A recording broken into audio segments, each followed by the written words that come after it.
actually standing in our driveway garden with our lemon tree and our kumquat tree behind us to, I guess, let you know that we're back. Yay.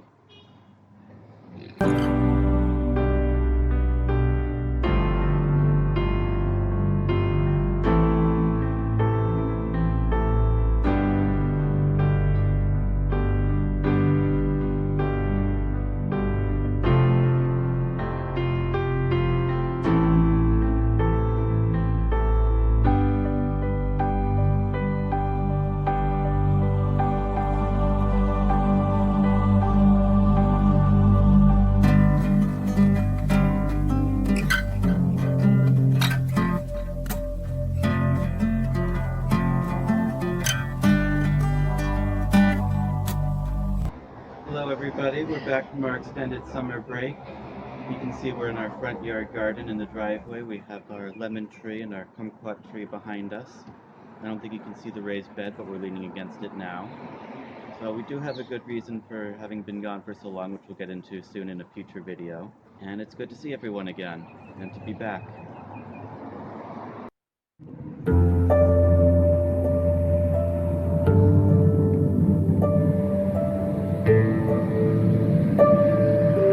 You want to talk about COPPA? Sure. Okay. So first, a little housekeeping. So with us coming back, we found out that there are new regulations to YouTube videos. And just to let you know that we read the regulations and the rules and all of that, and I don't really think that it's going to affect our channel so very much. There's a few ways that they've worded some stuff that's a little worrying for us. Because as a homesteading channel, we don't normally have explicit language or anything that would automatically disqualify us from being child friendly. Well, we did have our kids on the channel, so that's the big change, is that we probably won't have our children on the channel. I'm not sure if at all. We'll see going forward how it affects everybody else, and we'll let everyone else be the guinea pig, and we'll react accordingly. Like every new law, it doesn't matter exactly how they phrase it and what they intended. You always have to look at it as what's the worst that could happen and assume that's going to be the case. We're a little bit pessimistic with these things. So looking at the law, seeing what's the worst that could happen, we'll wait and see what happens, and we'll decide again in the future. Right. I mean, when we first heard about it, I thought, okay, well, their intentions are good. There's a lot of, as parents, we know that there's a lot of really shady stuff on YouTube, especially among the cartoon characters. And I thought, well, they're trying to protect children, but I don't know. I mean, my gut, I guess the inner me is just saying that that's the parent's job, and kids probably shouldn't be unaccompanied or unmonitored or just all willy-nilly on the internet without someone watching and keeping out for them from their own home. But So now that we've gone and angered half the audience, make sure you subscribe and press the like button and ring the bell and leave a comment and do everything else. Let us know how wrong we are. I don't think we're wrong. Let us know how you believe we're wrong. I do, but the thing was, we realized after this whole COPPA thing came out, I asked a couple of our friends, and we're one of the few families that we know that monitor their kids closely while they're on the internet. Other people, they have their screens and their cell phones and their tablets and everything like that. My kids, they don't even know how to text. We have the videos for them, and they figured out how to use YouTube, and they know how to look up all of their favorite TV shows, and a lot of people put out a lot of shady content out there, so... So you have to be aware of what your children are watching and what they're doing, and that's all I'm going to say about that.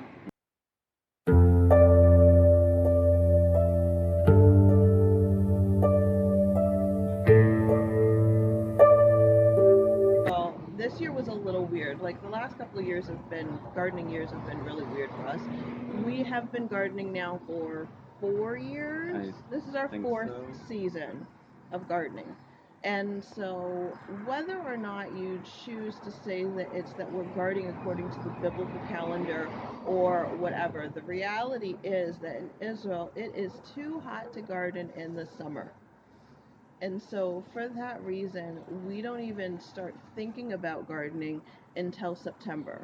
That's when our gardening year starts. Yeah. And usually the cool down isn't until late September. So the cool down is we normally have 100-degree days pretty much from June. Until September, and then it Yeah. drops into the mid-90s. Yeah, and then even then things aren't so great at growing. We've tried. We've pushed the envelope to the extreme. And then by sometime in November, it drops into the 70s as an average and into the 60s at night. And by then, it's finally nice growing weather. So, generally speaking, we can put out a bumper, like I guess a beginning. An early crop.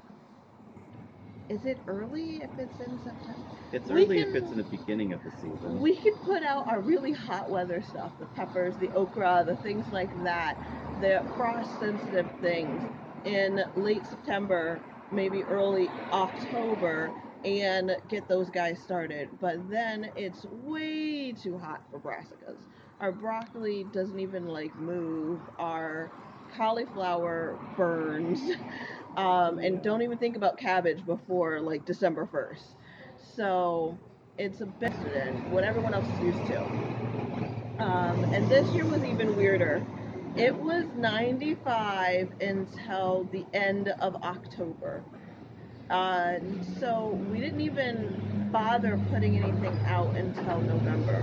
When it suddenly dropped into the 70s with little warning. Yeah. Had a little bit of rain, and suddenly it was much cooler. It wasn't even a real rain. It was like a sprinkle. Yeah. No, it was 2 or 3/10 of an inch. Over several days. Yeah. And then suddenly it was cold. Well, cold-ish. It's funny because it'll hit like 60, 70 degrees, especially if it hits 60 degrees, and the Israelis pull out parkas, like full-blown snowsuit type things, and where our kids are like, I'll just bring a fleece. Yeah, so our kids are finding short sleeves. The people who came to Israel from Russia, they're also looking at the Israelis like they're crazy and saying this is nothing. They also have on their spring jackets. And it's time to start gardening. Right. So we actually have a couple of videos already done on that, so we're going to get started on that soon. So shortly after you see this video, you'll be seeing our gardening video. So we made a few changes. We had a few setbacks. We normally start our garden every October or late September, like I said, with the hot weather stuff. This year we did some renovations. My husband needed to have our driveway garden clear some space for the actual car. Now that we actually have a car, we've been parking in the driveway more often. Park in the street during the day so it doesn't shade the north-facing plants, and so they actually get some sun. So it limited a little bit of our garden space, and it meant that we had to move some of the beds around. So that's basically was the first step, and because of that, we were a little later than we would have wanted to have started. It worked out because we were thinking it was going to cool down, and then it just didn't. And then it suddenly dropped. Yeah. So now we're in the cool weather part of our year. Was fall or spring?